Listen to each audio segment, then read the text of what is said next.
Welcome to SportsBeat KC, the Kansas City Star Sports podcast. I'm Blair Kirchhoff. The Chiefs' quest for a third straight Super Bowl championship begins on Saturday with the preseason opener at Jacksonville.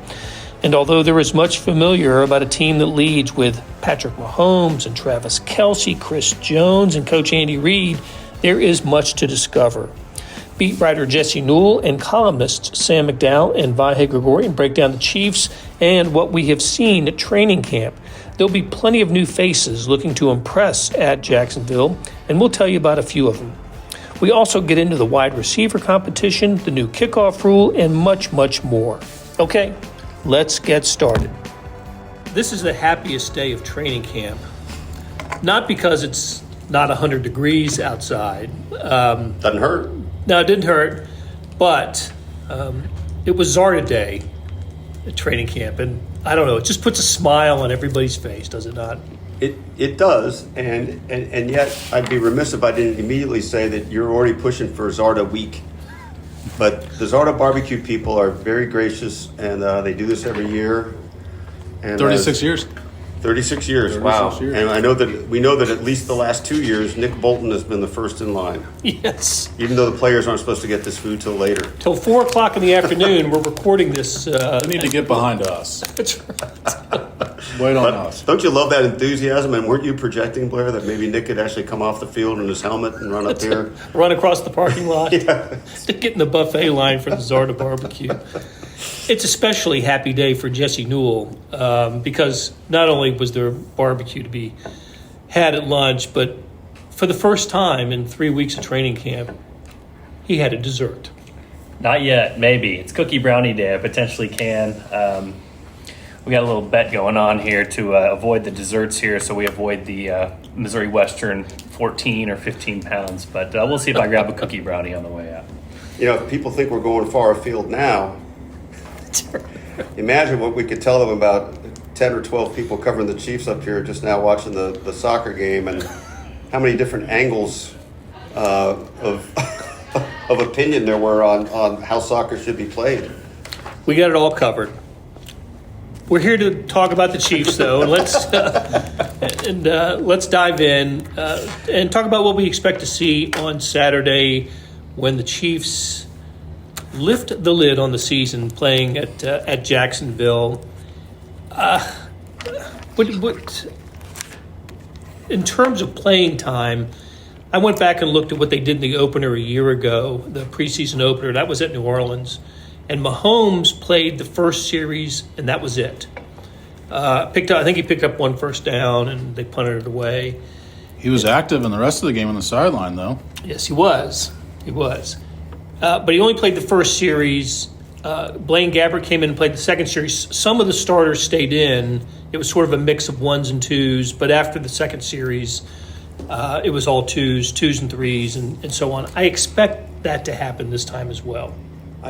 I sure do. And, you know, what's kind of funny, Andy Reid is a fairly adaptable coach in a lot of ways, but there are certain things that are just, this is how it is. I'd be stunned if he changes on this, right? Get some time for some of the other guys, but, you know, Patrick, minimal exposure. Do you guys see it any differently? No, I think one series makes sense. I think he'd like to get a first down and, you know, maybe have 7-8 plays ideally, I think. Last year was a 3-and-out, wasn't it? It was a quick series. I looked at the play-by-play. There was a 10-yard completion to Clyde Edwards-Helaire, and that was it. Okay. It was. That was the only time he threw it, though? Like, no, he threw it away or something? He was 2 for 2 for 15 yards, and both went to Clyde, and he didn't attempt another pass, and they didn't pick up a first down after the 10-yard completion. So people say you don't learn anything from preseason games, but that kind of told the story of their season. Couldn't get anything going. We wrote 4 stories on it. Look at us. Well, I don't know if Clyde will play. He wasn't at practice today. We'll have to see. But running back is one of the interesting positions. Not so much the starter, but what comes after the starter. But I think there are some other positions that are more interesting. I thought we'd kind of go around the room and talk about what's going to interest us most. What are we most looking forward to seeing on Saturday night? Jesse, why don't you break it down? What A lot of positions here I've got written down, but what do you want to see on Saturday night? What are you going to be focusing on? Well, I think one of them, I hate to go straight to a running back since you said we should go off of that. Yeah, I just said. But, Louis Rees-Zammit to me is going to be one of the big stories of the preseason. He's going to be one of the big stories along with the kickoff rule. I do think, logically for the Chiefs, eventually, maybe quickly, they're going to get to a spot where they're going to have Harrison Butker kick this thing through the end zone and give the other team the ball in the 30, because it seems like there's a lot of risk here to give the other team the ball at the 40 if you kick it out of bounds, or there could be a big return, or if there's a small hole and you get through it, the other team can return for a touchdown. And the NFL really did not make it very much of a punishment right now to just kick the ball through the end zone. Instead of the 25 like last year, it's the 30 this year. And so the Chiefs are still going to work on preseason. They should, but Louis Rees-Zammit's sort of spot to the roster is a lot has to do with how can he return kicks and can he be successful in this part of the game. I would say he's a rookie at this part of the game, but he's a rookie at every part of the game. And we saw pass blocking. That's really vital for him, because when you're looking at third running back for the Chiefs, they're trying to figure out who can be the Jerick McKinnon type, could come in on third down, be a pass blocker, potentially catch a ball out in the backfield. And we saw the one-on-one drills again today, and he struggled. He's really struggled to pass protect and just get the basics of getting leverage and all that stuff down. The Chiefs anticipated that would happen. Obviously, he's switching sports, and he has the body type, 6'3", to be able to do it, has some muscle to him. But right now, the physics of it is just the physics are not working for him because he's so inexperienced. So he's got to catch up fast, or he's obviously not a lock to make this particular roster. But him, along with the kickoff rule, I think that's one of the big things we'll be watching. Something that will be in these preseason games, especially something we'll be keeping our eyes on. I still am not 100% sure why Jerick McKinnon can't be the Jerick McKinnon of this team, but we'll maybe down the road we'll see. I'm with you. I think Louis. It's not Louis. It's Louis. Rees-Zammit is one of the interesting characters. I think the television camera will spend a lot of time on him Saturday night. Yeah. He's a good-looking gent, good-looking chap too. So it's another reason for the cameras to follow him around with a Welsh accent. Actually, we saw him kick off a couple of times today at practice. He's been doing that at practice as well. He's there with Justin Reed out, who is the backup kicker. Louis Rees-Zammit has been doing some of that in practice, which enhances his appeal to the team.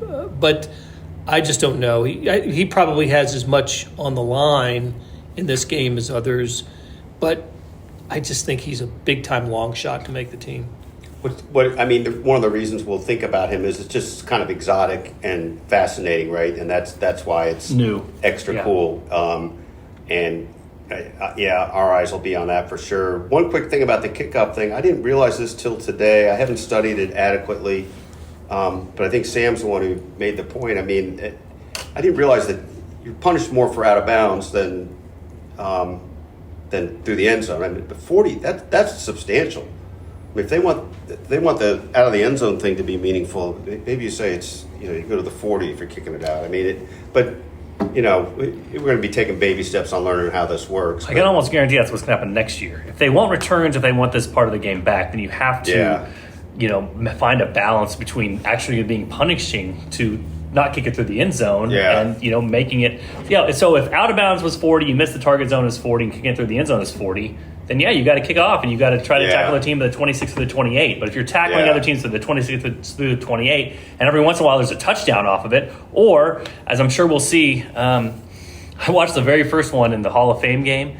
The guy right in the middle of the field, I know the officials could not throw a flag on the first play of the first kickoff of the game. Like they were probably told, do not throw a flag on this play no matter what. But the guy took off. He was 2 steps downfield. The blocker couldn't even touch him because he took off. So are you going to have a procedure penalty every time there's a kickoff? Because those guys cannot move until the ball's caught. This could look really sloppy. And the more it looks sloppy, the more penalties you get, the more big plays are produced, the more you just want to kick the thing through the end zone and give the other team the ball at the 30-yard line. But like I said, it's preseason, so you got to work on it. You got to see what goes on. You got to see kind of the strategies out there, and that's kind of where the Chiefs are going to be at right now. And Lewis has to hope that this is a real thing in the NFL because his best path to the team is this being a real thing that is relied upon every single game. And the only other thing I'd say right away, and you guys have all written about it and explored it in ways that I haven't, but certainly the left tackle, ongoing saga there is going to be of great interest. I don't think, maybe you'll disagree, but I don't think anything's going to get solved on or determined on Saturday, but I guess we'll get a better feel for it. Are we all comfortable with the pronunciation? Kingsley? Yeah. Yes. Yeah, we're good. Suamataia. Yeah, I think that's, you got it, right? Suamataia. I have to practice it, though. Yeah. Sam, I want you to talk. I think it's basically done. What do you think?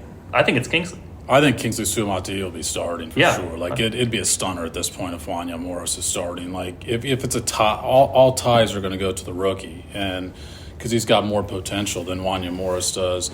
I've listed like 10 guys that I think I'm like really interested in seeing on Saturday for varying reasons, but Kingsley's top of the list. I mean, we've seen him in action here, and he's gotten beat at times. So, Yes. like, seeing him in a regular season game is going to be interesting. I mean, Jacksonville does not have a lack of talent on their defensive line. I'm interested to see if their guys are going to play. But, Lewis is on that list as well. But, I mean, 68, Griffin McDowell. Oh, I mean, how could we not be interested in seeing what this guy has? Look, every rookie I think is going to be interesting, but the most interesting defensive player to me is a guy that I think we will be talking more about soon, which is Felix Anudike-Uzomah. He really flashed today. We're sitting here on Tuesday afternoon before the Chiefs' first game, and he had a terrific. I thought he had his best day at camp.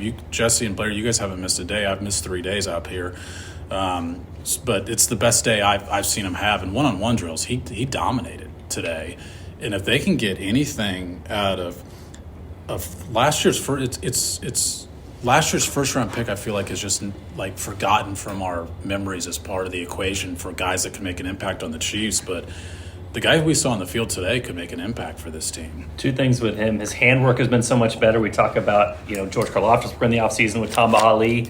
Felix did the same sort of thing. But just to your point, Sam, earlier about a week ago, there were one-on-one drills between him and Kingsley. And it's sort of like, boy, if you're the Chiefs, you kind of watch this with one eye open. You're like, okay, You hope Felix wins, but you hope Kingsley doesn't lose, because those two guys are obviously two major parts of this team. The other thing I wanted to bring up, a thing that I just want to make sure we keep in perspective here. I looked this up the other day, and it is a pretty crazy stat that Felix is just so young, man. I mean, the Chiefs, I had this written down. The Chiefs have 42 defensive players on their current roster. 10 of them are rookies. Felix is the second youngest out of those 42. So just Jaden Hicks? Jaden Hicks is the only younger player on the defense than Felix Anudike-Uzomah is. So, again, this is not to say he shouldn't have performed better last year or that they couldn't have gotten more out of him. And obviously, Blair, you wrote about this in your story. He had a big play in the Super Bowl, which could be a confidence builder. But he has looked better, flashed better. I think flash is the better word for it, Sam. He's flashed at times. He did not do that as much a year ago. There's a lot of other look, Christian Roland Wallace is out here. Curtis Jacobs is out here, younger, right? Nick Jones is younger. Also, the draft pick from last year with Nick Jones. But it is wild, some of these guys. I mean, Jesse, you pointed out a linebacker. I think they have a couple linebackers that I think could maybe get some Ben Neiman-like pub in the preseason. Remember that preseason that Ben Neiman had? And he made the team because of it. Had that interception in Atlanta. You remember that? He made a really great play. And then the defensive stop on like a fourth down play. Like, these games do matter. Like, Darius Harris made the team a couple of years ago because of the preseason he had. And there's a couple linebackers I think have an opportunity to impress. And one of them is a guy that Jesse was mentioning his age, because he's a 25-year-old rookie with Bozeman, number 55. I think Cam Jones, 44. He got a couple snaps with the first team today, but I think defensive players are the guys who they weigh more in the preseason games, I think, for defensive players, because the snaps out here aren't live. Right. You can't tackle. Exactly. So you're seeing stuff you can't see in practice as opposed to the stuff you see every day maybe among wide receivers. Real quick on the live fact check, Sam. You're right with Curtis Jacobs, but you're not right with Nick Jones, and you're not right with Chris Roland Wallace on the age. So he's the third youngest out of those guys, including it. If you go back and look at the birthday. But just the point being that obviously you look at a guy, and this is what the Chiefs do. They take these guys probably before they're fully mature, before they're fully developed, because they believe there's upside there. We've seen this in the baseball draft for so many years in a row that some of the smart teams go out and they take guys a little bit more raw because once they fill out, their upside is higher than potentially what you would see from a guy and what he's produced so far. So that's the hope with Felix, is that there's more upside there, even if he got off to a rough start last year, as we all know. Felix has been one of those players where we kind of have to rely on what coaches tell us during training camp. Yeah. Because you're right, Sam, it was a good point. Defensively, they don't hit, they don't tackle to the ground. They're not in pads every day. It's just harder to get a measure of defensive lineman and linebacker play in training camp. And so far, every time we've asked about Felix, either to his position coach or to Steve Spagnuolo, it's always been positive and complimentary toward him. Yeah. And these are coaches that were not afraid to be honest about his lack of progress last year. So that's 97 is one to absolutely keep an eye on Saturday night. There were a couple others that you mentioned. Oh, back to Kingsley for a second. Suamataia. I think he's a candidate for a player who may stay on the field a little bit longer than other first-teamers, just to get we know the competitions between he and Wanye Morris. They know what they've got with Wanye Morris. And I think it's going to be important for Kingsley to get more game snaps than Wanye in this game. Yeah. So I wouldn't be surprised to see him out there. Wanye can move around, too. And he can. Yeah. Wanye's versatile. He's even played some guard in training camp. But also speaks to the fact that the Chiefs see him more as a versatile guy rather than the starter. The starter. Yeah, would you go as far as to say that's been more the emphasis for him, like that's almost a foregone conclusion? They're going to keep working him around more than. I mean, I thought coming into camp it was a foregone conclusion that Kingsley Suamataia would wind up the starter, but they've wanted to push him. They want to at least give the appearance to the player himself that you have to earn your job. And they haven't moved him at all. He's been the left tackle. He hasn't played right tackle. Yeah. He's not a guard. Andy seemed to make that point the other day that could come someday down the road, but why now? Okay. And Sam, another thing you said that stuck out to me. Griffin McDowell. No. Swayze Bozeman, the linebacker. And the reason I really didn't know much about him until Dave Tobe mentioned him at the podium. Not this most recent appearance there, but the one before that as a big special teams guy. Maybe an outside candidate to make the team. Yeah, or at least like their practice squad elevations on Sundays a lot of times are special teams guys. Mm-hmm. They're not like depth pieces in case, one of the wide receivers gets hurt, for example. We're going to use this guy on special teams, so let's spend all week and let the defensive guys concentrate on defense. Let's use these practice squad guys to concentrate on special teams and play them. And so some of these guys are competing for those types of spots, even if they don't make the initial 53-man, because I don't think any of those guys I mentioned like that, Jacobs, Bozeman, are going to make the 53. But they definitely could factor into special teams if they know their assignments well. And so, like I said, I realize like that the preseason game has the appearance of not meaning anything because it literally doesn't count towards the record. And particularly like special team snaps on preseason games, I'm sure has the appearance of not meaning anything, but like that tape is going to matter for some of these guys, whether or not they get elevated on Sundays.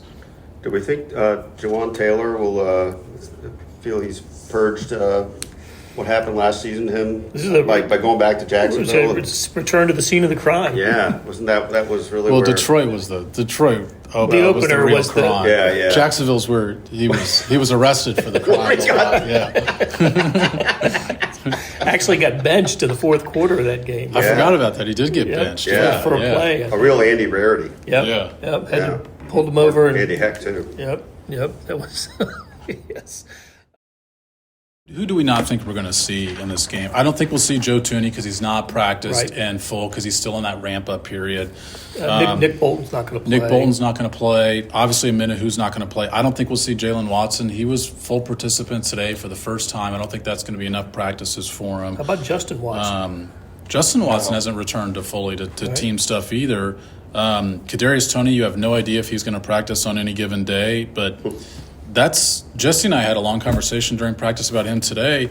That's a really intriguing guy because, Blair and Vahe, you guys have been covering this team longer than Jesse and I have, but Kadarius Toney right now I think is in line to be the most talented player they've ever cut out of training camp. He has all the talent in the world to make this roster on a position where they need talent. And he's not been available during training camp, and it's something different every week that he's coming up with to where he's running with the threes a lot. He's not getting a ton of snaps with Patrick Mahomes right now. Kadarius Toney needs to have a good preseason showing, if not during the games, then at least during these last couple of weeks of training camp. And I think he's right now has played himself on the wrong side of the bubble, at least with some time to change it. He needs to be reliable, and it's the last thing he's been every step of the way. He didn't show up in the summer OTAs. He didn't show up in the mini Mahomes camp, the Mahomes camp. It's just you throw the ball to him, he throws it to the other team. Andy Reid wants him out there to show what he can do in these practices, and he has an ankle injury that is kind of mysteriously keeping him out, even to the point where. Andy Reid doesn't normally tip his hand on how he feels about stuff, but he kind of tipped his hand. Yeah. He was very annoyed that Kadarius Toney left practice, didn't come back, and was pretty honest about saying this guy needs to be out there. He needs to be out on the field because if you're not in there, you're missing stuff. And so I know, Sam, we've had this discussion about team chemistry before and putting together a room and how it's more than just talent at some point, and they have stuck by this guy through a lot of stuff. And it's just not getting rewarded at this point. So I'm with you, Sam. A lot of times these final decisions come down to who can you keep, how can you keep your roster as strong as it is. I mean, the biggest thing going against probably Nico Remigio right now is that he probably would make the practice squad. He probably would, get through and not be on another team. And so do you keep him over Kadarius, who would get picked up by somebody out there? Yeah. So sometimes that is what determines these sorts of things. But you're right. I mean, Kadarius is at a point we all know his talent. We all know what he can do. But it's just a difficult sell at this point based off of they need him to be reliable in every step of the way he has not been. And so this is the closest to him being off the roster that I've ever felt. Just to put a bow on what I was saying, I think Derek Nottie we probably won't see, and then Chris Jones missed today, and I don't think they'll take a chance with him. Yeah, just one more thing about Kadarius Toney, which is obviously the culture, the room is strong enough to absorb him, but at some point it needs to be, okay, we've gotten into this place and now he's become an active, positive force. He's just not that in any way. It's been a long time, I think, is the best point. It has been a long time. It's been over a year and a half. And really, I remember when he got hurt before, it was even pre-practice, wasn't it, last year before the... It was first day. First moment. Receiving punts. Yeah. And before the first day of training camp. And I remember that's when my light went on, like that there's something, even if it was physical, it all feels mental. I mean, there's something that's just off. Well, that's when it was, or maybe at some point in this camp when he was kind of in and out, we were determining that because of an injury, he didn't attend the training camp of his rookie year in New York. You can count on one hand the number of training camp practices that he's had. That is nuts. I mean, for a team that so frequently emphasizes on draft day, like the number one thing we hear about guys is he loves football. This guy loves to play football. And, that's not a description any of us would use for Kadarius Toney. The evidence does not suggest a guy that does all he can every day to be playing football. Yeah, no doubt. He is brittle. It seems to me. I mean, it's very injury prone, and look, I saw this as a kind of regain the trust tour for him, this training camp, and doesn't seem to have done that yet. And yet, but he's got to get out there on Saturday. And yet, I think I come to loggerheads with a couple people here when I say I would keep him over Sky Moore. I am not a Sky Moore. Vahe and I will just back up from the table and let you two discuss the. Well, you'll eat your words here very quickly, Blair, because whatever you're hoping for happening there is not going to happen. The next time he separates from a defender will be the first time I've seen. Oh my gosh! Well, I don't know if you've been sleeping during practice or what, but I'll be sure to point it out next time, Blair. But can we agree that the ceiling would be higher on Toney than on Sky at this point? Ceiling, of course, but the Chiefs. The Chiefs aren't using those guys as number one wide receivers. Right. Which means I don't think the ceiling question is your number one question. That's a great It's point. reliability, availability. With Sky Moore, can you play special teams? Sky Moore checks some boxes that Kadarius Toney certainly does not. Yeah, that's a great point. I was going to say that. I mean, I wrote about Sky this week, which should be no surprise to anybody who's followed us. But the role is different this year. Sam spoke to it. Like, okay, Xavier Worthy is in. Yeah. Now, Hollywood Brown is in. You have Travis Kelce. You have Rashee Rice, who is the Chiefs' best receiver. Now, again, whether he gets suspended or not, it sounds more and more likely by the day that it might not happen this year. But he's their best receiver. Okay, what do you need from wide receiver 5? You know what I mean? Yeah, and you need, to your point, Vahe, hopefully, you can appreciate this, they need a Justin Watson type. You know what I mean? That's what Sam was describing. You need a guy who can go out there and throw a block. You need a guy who can be in the intermediate and take defenders. You need a guy who is going to do the dirty work and embrace that dirty work and have a smile doing it. In essence, I mean, he was overpaid to do it, but in many ways, this is what MVS was for the Chiefs. You wanted him to catch more deep balls. I get it, but I always will remember the Raiders game where he was waving his arms wide open. Nobody covered him on that Raiders throw. And Mahomes instead threw to Rashee Rice, and MVS turned around and threw the block. That's right. He did not pout and say, "Oh my God, why is this guy throwing to me?" Just for all MVS's faults, he was a professional in that sort of way. Yeah. And again, when we're talking about professionalism, who fits in the room, who fits that fifth wide receiver mold for the Chiefs? Yeah. You can go for the upside of Kadarius Toney, or you can look at Sky Moore and say, if this guy embraces this role, what he can do. Then I think you have a pretty good fit there. Now, again, is that what you want out of a second-round pick? No. And the evidence is against anybody who their first years have had 250 yards receiving, taking some huge jump. It just doesn't happen in the NFL. So his upside is capped. But I think for what they have and what they could fit, the other thing I do want to mention with Sky is he does something a little bit different than the other receivers. Like McCole seems kind of a copy of Hollywood and Xavier Worthy. You know what I mean? Like Kadarius is kind of a copy of what Xavier Worthy does behind the line of scrimmage. Sky Moore, some of the intermediate routes, not being knocked off of his route because he's got a little bit of strength to him, that sort of thing. A little bit of separation, despite what Blair says, because he can separate. The catching has been more of the problem, the catch radius. I think he does a little bit something different than what the Chiefs receivers have. So I see him as locked for this roster. I know he has not produced to this point, but I think he can make a fine Noah Gray type player as a receiver for them, where maybe he's not getting all the headlines, but he's sure helping them win games, and the Chiefs value that as well. Blair, rebuttal. Well, I remember going into last season thinking Sky Moore should be the Julian Edelman type of receiver for the Chiefs.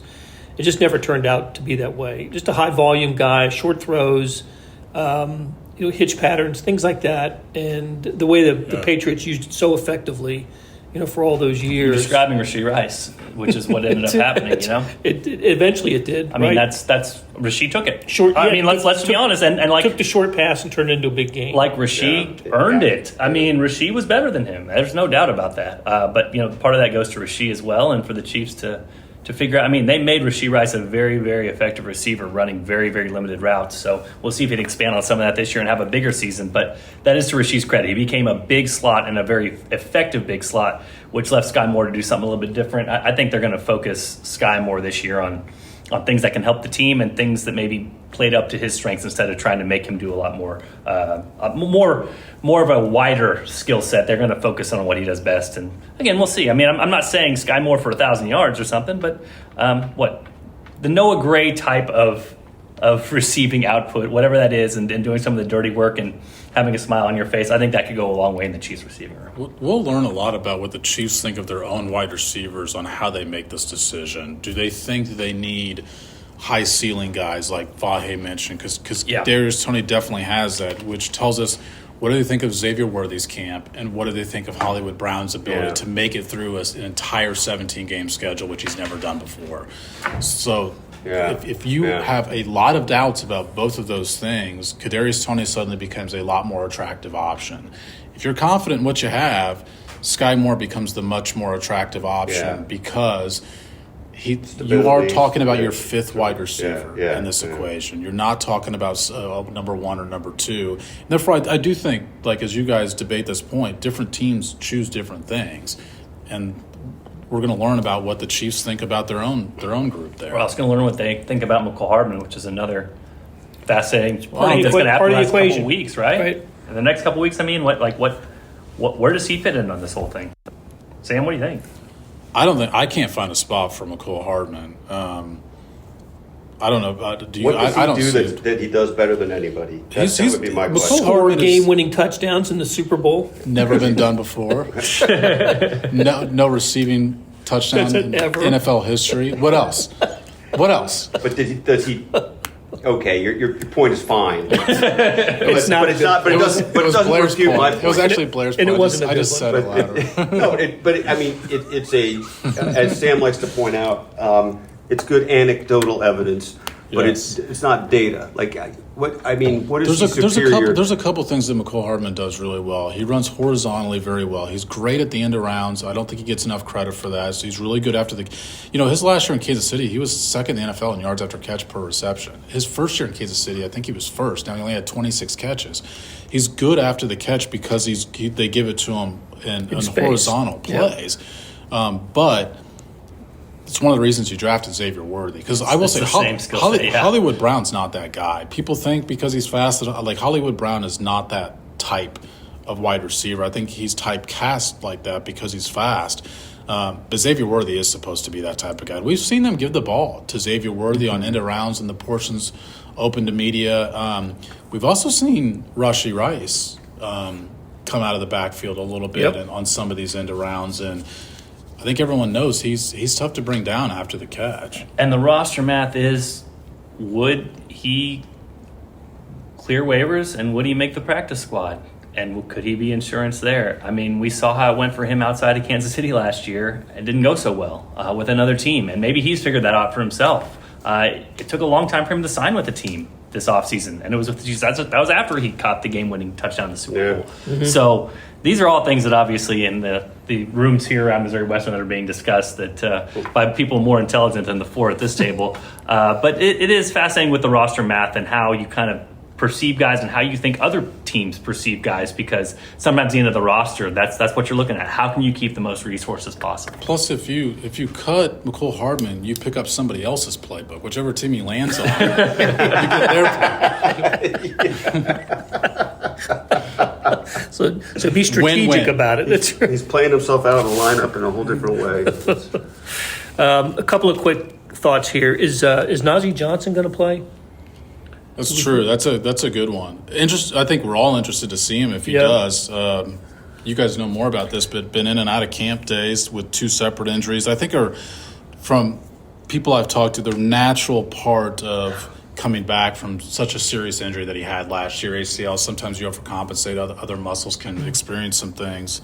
But I think, if we're going through the list of the guys that Chiefs are most excited to see, like Najee Johnson's in their top 5. Yeah, it has to be, right? We've been hearing about him since this time last year. It's also a big puzzle they got to figure out, because we all assumed, or I assumed at least, maybe Sam didn't, but I assumed L'Jarius leaves, McDuffie takes his spot on the outside, he travels just like L'Jarius did last year. I don't know anymore. It's tough to project who's going to be that slot cornerback for them.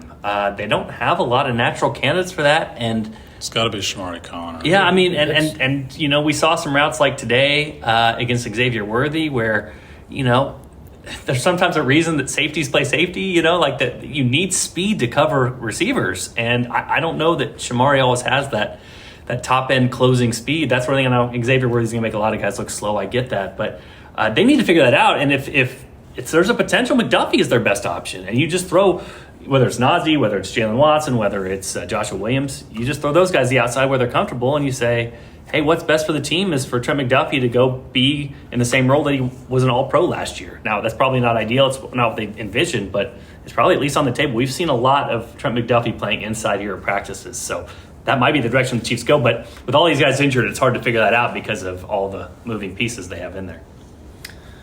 Okay, well, I don't think we came up with any definitive answers about what we all wanted to see, because we want to see it all. There's so much going on here. I know you want to see Sky Moore, Blair. That was made pretty clear during this conversation. Well, I do want to see He Sky needs Moore. to see more. Is the point? Yeah. I like Sky Moore. He's a likable guy. He's a likable guy. I want him to do well. I want him to succeed. I want to see more from Sky Moore.